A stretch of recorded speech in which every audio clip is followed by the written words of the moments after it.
Dans un monde sans repère, où la jeunesse n'a plus d'idole, plus de modèle vertueux, un homme seul tente de s'opposer à l'obscurantisme et à la perdition des jeunes âmes.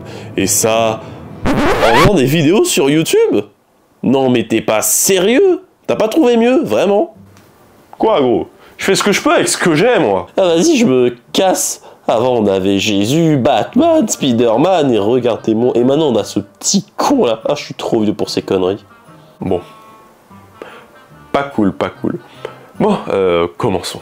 Bon, comme le disait le narrateur, c'est la merde. Dans un monde qui oscille entre conservatisme et progressisme, il est dur de se situer. Quand on a détruit quasiment toutes les idoles du passé, qu'on les a déconstruites, et que les idoles proposées peinent à convaincre, quand les plus vieux ont l'impression de se faire déposséder de ce qu'ils ont lutté pour avoir, et que les jeunes sont convaincus qu'à la fin ils n'obtiendront qu'un tas de cendres, un peu comme à la Mad Max, il n'est pas étonnant que la dépression devienne le mal du siècle.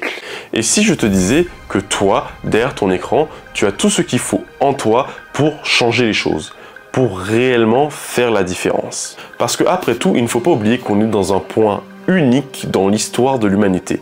Un point où les humains peuvent devenir ce qu'ils veulent et avoir la vie qu'ils désirent réellement. Où il n'y a plus de Dieu, il n'y a plus de contexte qui réprime la nature humaine. Et donc, par conséquent, on est dans un monde où toi, tu peux devenir ce que tu veux. Mais bon, comment savoir quoi devenir, qu'est-ce qu'on veut devenir, quand il y a tant de choix, tant de possibilités et tant de modèles différents? Qui on veut devenir, qu'est-ce qu'on veut faire? Ce sont des questions auxquelles je n'ai pas la réponse parce que seul toi les as.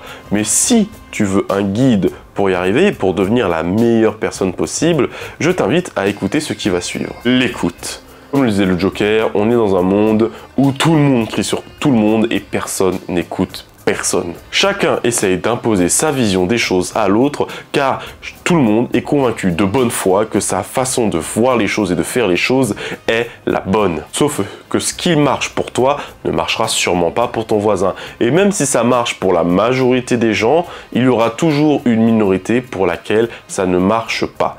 Et c'est pour ça qu'il est important d'écouter, d'observer ce que les autres font et ce que les autres sont. Il est très facile pour l'être humain de se méfier et d'avoir peur des gens qui sont différents, des gens d'une autre culture, et c'est un biais qu'on a tous. Hein. Toi, devant ton écran, tu ne fais pas exception, simplement, c'est un mécanisme que l'on a utilisé pour se protéger et pour survivre et qui a fait ses preuves jusque-là. Cela ne veut pas dire qu'on est tous racistes, qu'on est tous xénophobes, ça veut simplement dire que nous avons tous des tendances qu'il nous faut comprendre et observer pour pouvoir les réprimer ou pour pouvoir les inhiber et les utiliser à bon escient. Et la première étape pour arriver à ce stade, c'est d'écouter. De t'écouter toi, d'écouter ce que l'autre a à te dire. Et c'est le premier pas vers la deuxième étape qui est la compréhension. La compréhension est la clé pour mettre fin à tous les conflits. Quand on essaie de comprendre quelqu'un, quand on essaie de comprendre l'autre, symboliquement, on essaye de se mettre à sa place et de comprendre, justement, d'adopter son point de vue. Et une fois que les deux parties se sont compris, ont compris chacun leur but, leur point de vue, ils peuvent alors discuter et tenter de régler les problématiques qu'ils ont. Et une fois que vous êtes arrivé à ce lieu d'écoute et de partage, c'est à toi de décider est-ce que tu acceptes ce que l'autre est et ce que l'autre propose. L'acceptation. Un philosophe ou penseur du passé a sûrement déjà tenu les propos que je m'apprête à se dire, qui sont que l'homme n'est pas mauvais par nature. Cependant, il contient toutes les prédispositions pour le devenir. Salut, c'est le Lotus Blanc du montage, tout ça pour dire que le penseur en question s'appelle Jean-Jacques Rousseau. Vous l'avez peut-être entendu parler, et donc la citation complète, c'est ça. Donc le reste est de moi, vous pouvez me citer, hein, Lotus Blanc 2023. Allez, bisous. Cela signifie que nous avons tous, au fond de nous, dans une certaine mesure et dans des quantités différentes, la possibilité de faire le mal. On a tous un peu de mal en nous et ce n'est pas grave. Car après tout, ce qu'on appelle mal ou bien, la moralité, ne sont que des choses subjectives, dépendant du vécu de chacun. Et au final, ce n'est pas quelque chose de négatif dans l'absolu. Par exemple, beaucoup de gens diront que l'égoïsme, c'est mal, alors que, par définition, l'être humain est égoïste. C'est cet égoïsme qui a permis à l'humanité de survivre, car si je dois choisir entre toi, derrière ton écran, et moi, mon bien-être et ma survie, je me choisirai en premier. Et tu ferais sûrement la même chose. C'est normal. Car dans ce que nous appelons des défauts, ce que nous appelons des versants négatifs de notre personnalité, sont souvent des excès.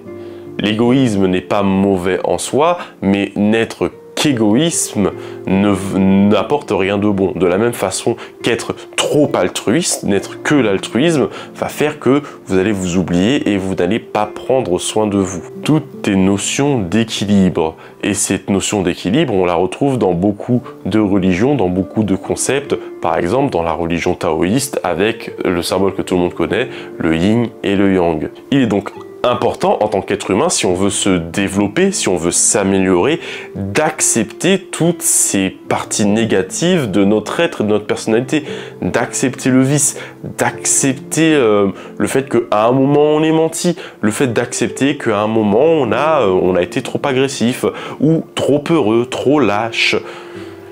Et de comprendre que ce n'est pas un mal en soi. Car une pierre qui est parfaitement équilibrée ne bougera jamais. Par contre, une pierre qui est dans une pente sera en constant déséquilibre et c'est ce qui lui permettra d'avancer. Acceptez vos défauts, acceptez les défauts des autres, ils prouvent que vous êtes humain et ils ne sont que le terreau qui permettent l'émergence de merveilleuses qualités et des qualités qui vous permettent d'avancer par la suite et d'évoluer.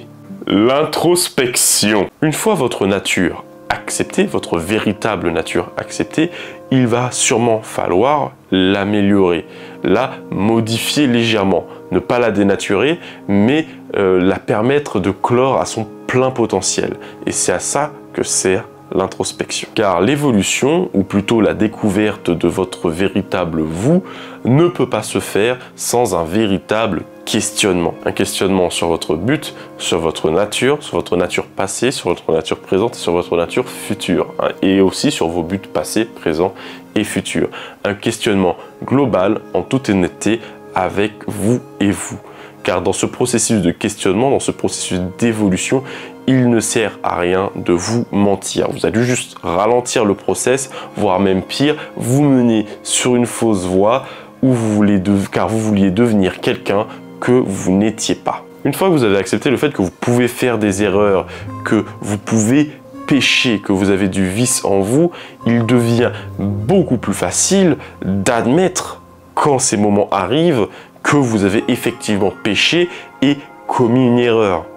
Et ça, c'est primordial, car si vous ne reconnaissez pas vous-même vos erreurs et que vous n'en prenez pas la pleine responsabilité, vous n'allez pas pouvoir corriger ce comportement et l'endiguer. C'est le vrai sens de l'introspection et du développement personnel. Faire des erreurs, les reconnaître, en prendre la responsabilité et décider de si vous voulez les réitérer ou pas. Et de quand les réitérer ou pas. Car il est important de comprendre qu'il n'y a pas de monde où vous ne faites jamais d'erreur, où vous ne faites jamais le mal, ou en tout cas une action qui peut être vue mal par quelqu'un. La moralité, c'est quelque chose de subjectif.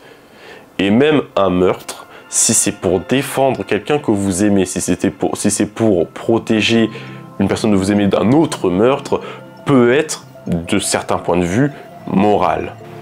Ce chemin appliqué à tous vos comportements vous permettra de devenir une meilleure personne et de transcender votre condition de simple mortel.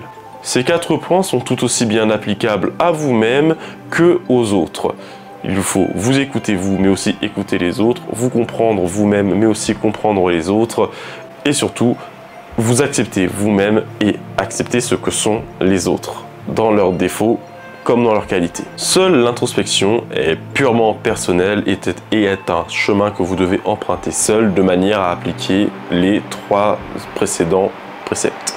Si tout le monde applique ces 4 principes, je ne vois pas pourquoi le monde ne pourrait pas devenir un meilleur endroit où vivre. Merci d'avoir regardé cette petite vidéo plus courte. Je vais en sortir une plus longue, mais j'ai eu quelques problèmes au montage, donc je vous sors celle-ci à la place. J'espère qu'elle vous a plu.